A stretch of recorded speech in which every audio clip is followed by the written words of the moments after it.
Hey everybody, what is up? Welcome to EduMatch Tweet and Talk number 13. Please follow along with us on Google Plus on our Hangout on Air at bit.ly/tweet talk 13, as well as on Twitter with the hashtag EduMatch. Speaking of EduMatch, check us out at edumatch.education if you want to sign up and be our featured person of the day. We'll tweet out all this great info about you all day long for a 24-hour period. We would love to have you. So tonight's topic is going to be overcoming roadblocks, and this was proposed by our fantastic moderator, Shana White. So I'm going to go ahead and pass it on over to you.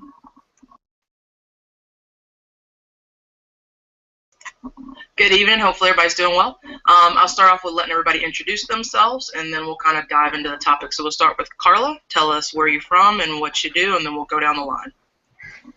Good evening, everybody. I am Carla Jefferson. I am in South Carolina, and I am a instructional technology coordinator. Awesome. Welcome, Carla. Dean, you're next. Hi, Dean Dahl. I'm a 6th grade teacher in Edina, Minnesota. Great. Glad you joined us. Dorian. Oops, sorry about that. Hi, I'm Dorian Roberts. I'm here from Detroit, Michigan. I teach 5th grade, and I'm an aspiring administrator. Great. Glad to have you. Melissa. All right. I am joined by my son.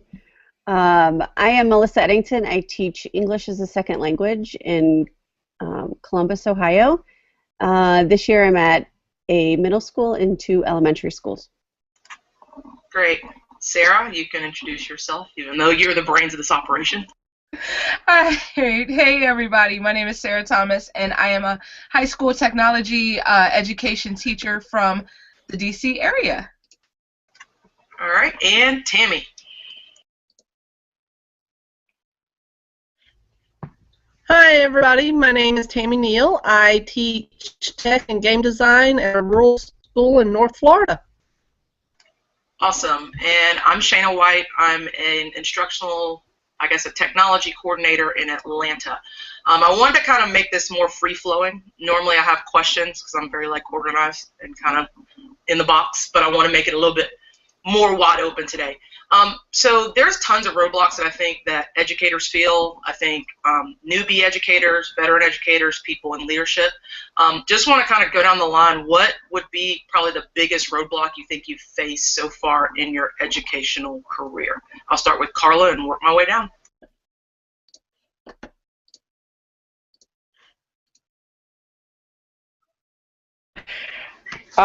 Yeah, I would be first on that one. I think for me, I guess it would be the pressures that teachers face because of standardized testing. I mean, I think that would be the largest roadblock that teachers face or educators face in general. Just because the people who make the decisions aren't educators. And in any other professional field, the people who make the decisions actually do those things. And so I feel like teachers feel like in a lot of ways they're not valued for what they do, and they feel pressured to have children perform in ways that are unrealistic. Yeah, I think a lot of teachers feel that roadblock of being dictated to by people who have not been in a classroom, and I would even throw administrators sometimes in that boat. You have administrators that are dictating to them evaluation policies, and the administrator hasn't been in a classroom 10 plus years. So I definitely think that's a huge roadblock. Dean, what would you say is a big roadblock maybe you faced or you think educators are facing today?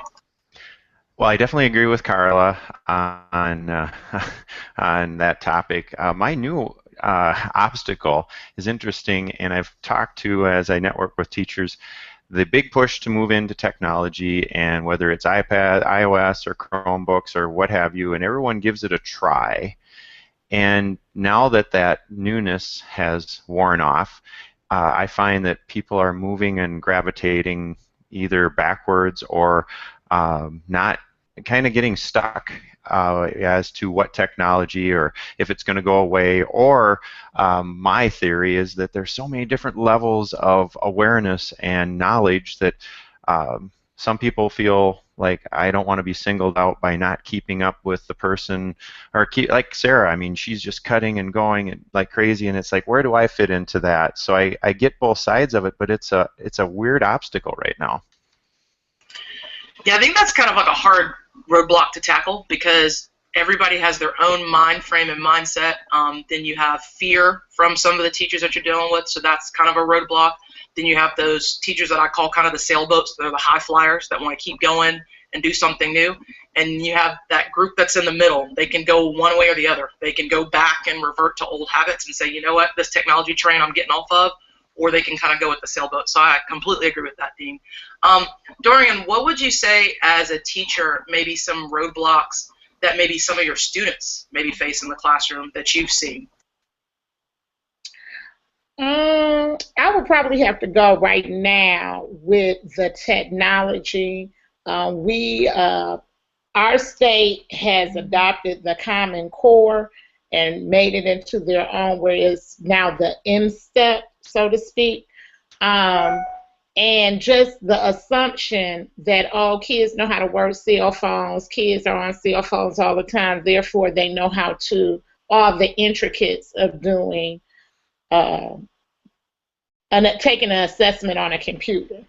And I think that is a disadvantage because as we keep piling more onto the responsibilities of teachers and students, we keep taking away the resources to help them become successful. Yeah, I think that's a big thing because a lot of kids, even in my school, and we're not as big as maybe a Texas school or schools in New York, but we have kids coming in that have not even been exposed to technology, and I'm in a middle school. They don't even know how to pull up something as basic as a PowerPoint or Word document, or their big thing to go find research items is just to go to Google and type the word in and kind of hope for the best. So I completely agree with that. Melissa, what about the naysayers? I'm thinking with you being here in the Google Plus community and at this tweet and talk that you're probably one of the high flyers in your building. How do you deal with maybe the naysayers in your building or maybe in your district when they're kind of shooting down your ideas or kind of your ideal goals for technology or just your students?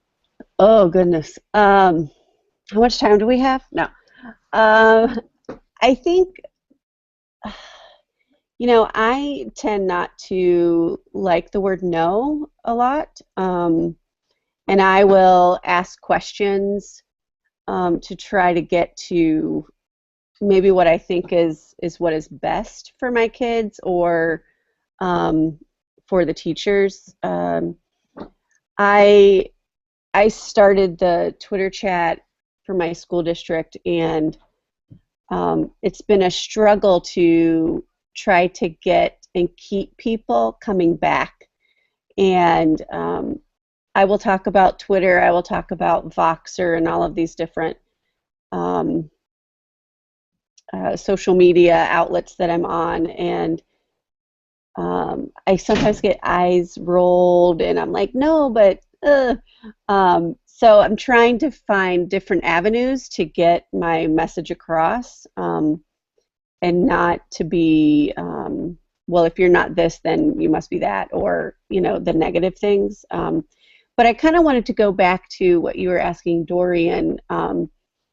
The biggest obstacle for my students is, if you can believe it, they don't speak English when they walk into the doors of a U.S. school, fresh from Japan or China. And my obstacle for them is to try to educate the teachers on how to best assess them, what is it that they need to know, what is the other stuff that you can cut out to meet their needs in smaller doses, so they can be successful and not feel defeated all the time.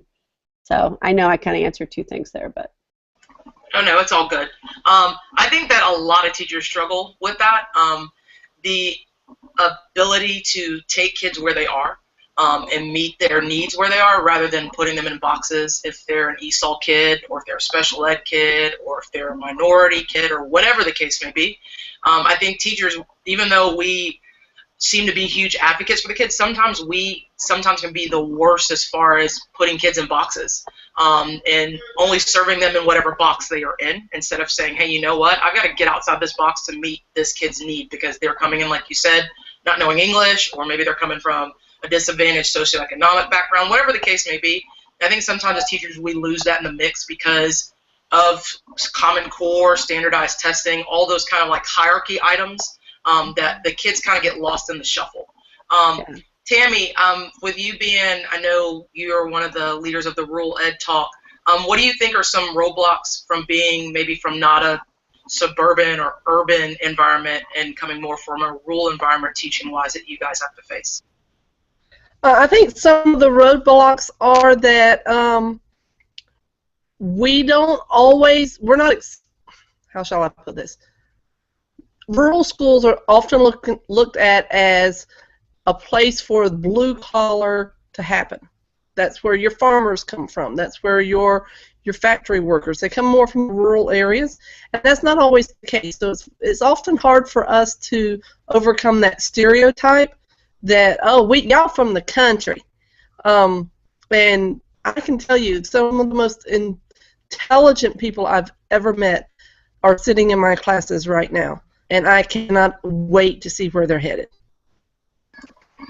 Yes, once again, that putting people in a box based on our preconceived notions is huge. Now I guess to kind of spin it and talk about it on a positive level, I know I talked about this with my Boxer group where I gave them what I deal with when there's a roadblock or something that causes me frustration. I try to find a way to encourage other people to take my thoughts off of the negative roadblock or the frustration that I'm facing. What are some things that you guys have done? And I'll start with you, Sarah, since I haven't come to you yet. What are some things that you guys have done to kind of overcome these roadblocks, or maybe roll around the side of them, or demolish them if you've had to? That is a great question. I love that question because a lot of times we might focus on the obstacles that are in our way. But I was just reflecting on this and blogging on this a little earlier today, and one of the things that really came to mind is that if we are trying to be superheroes to these kids, superheroes don't make excuses. If there's a boulder in the way for Superman or Wonder Woman or whatever, they will like karate chop it, high five it, demolish it, or fly around it. So the very first step is to just not give up and definitely keep our eyes on the prize. So that would be like my main takeaway, as well as reaching out for that support. So that's part of it. So while keeping our eyes on the prize, we need to talk to each other, we need to connect, we need to turn to our PLNs, we need to educate ourselves on the topic, be in Twitter chats, do reading on the topic, and just get that information that we can to shoot down those boulders and blow them up. Awesome. Blow them up. I like that. I'm all about action. Carla, what about in your role? Because you're in South Carolina, but you're kind of big on the hierarchy as far as like in your district. How have you kind of tried to overcome roadblocks? I know like you're really good at going back into your schools and being still with that one-on-one connection with your kids, but what are some ways that maybe you've overcome some roadblocks in your role that you're in now? I think a lot of it is just to remain positive and to find, I always say, we laugh in our office, if I have pleased one person today, I'm happy. But I think it's about like I'm at the point where I'm like building relationships. So it's finding positive ways to interact with teachers who have who sometimes have negative views. So I think just showing my face, being in schools, being with students, offering my support.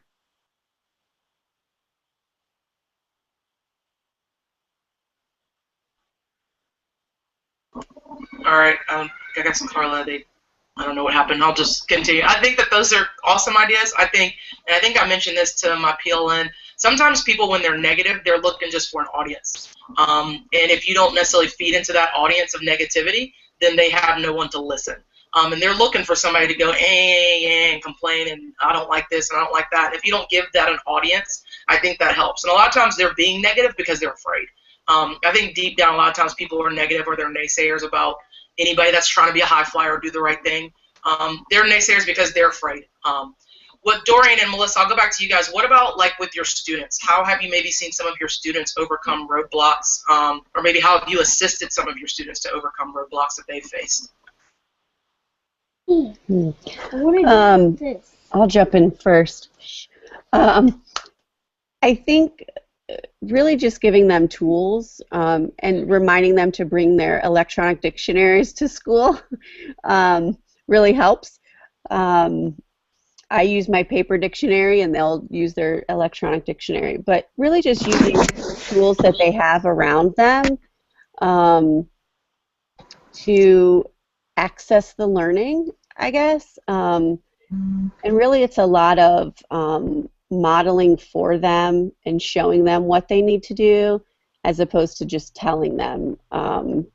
I find that it works really well if you actually show them instead of continue to talk in a language that they're not understanding. So those are some things that I've done. Dorian, what about you? For myself, I know I'm going to probably get into trouble about it, but there's no turning back now. I go back to the basics. I help my students go back to learning how to organize themselves, learning study skills. I really try to program my students to set themselves up for success. When I see a particular person go down that hallway, I open up my classroom door, and when I see them leave, I close my classroom door, and I'm like, these are the things that I need to cover with you guys to take you to the next level. I feel that sometimes we can really get into a rut of being dissatisfied, but I have to take the high road and choose what's best for the kids. And the kids my students see it, and they appreciate it, and they're like, because you taught us how to do this, we can now do this. And I don't have to backtrack as much, and I don't get that lack of retention, and I get them being more creative because I started with the basics. I think that sometimes we get really caught up in trying to stay on pacing that we forget about the elements. And that's what I really try to offer my students every step of the way. And after 15 years, they definitely appreciate it. And that's huge. I think those little nuances and pieces are almost teaching them how to advocate for themselves, to put themselves in a position where they're their own advocator. They're going to give themselves in a position of power. And when you are in that position of power, you're a lot easier able to overcome roadblocks. Dean, did you have anything else to add about maybe how you've overcome roadblocks or maybe some of your students overcoming roadblocks? I tap into the students seem to have sometimes a better grounded view of these roadblocks, or at least what we see in the classroom together. And even if they don't have the answer to it, it's cool to I don't know, share the learning with them, and it helps the roadblocks, at least the behavior aspects of it, and also you can bring it back to your team or your curriculum group with what motivates the students. Awesome. So far, you guys have been awesome. This panel is very wise, and hopefully everybody at least got some takeaway from what was being said. So I'm going to kick it back to Sarah, and she'll close us out. All right, so I wanted to thank all of you tonight for such an amazing conversation. Thank you again to Shana for having all these great questions and facilitating this great discussion. Thank you to everyone also who was following along on the Twitter hashtag. Saw a lot of great conversation happening in that space as well. So this Twitter chat will be storified, and the Google Hangout on air, we're going to strip out the video and just post it on the iTunes store.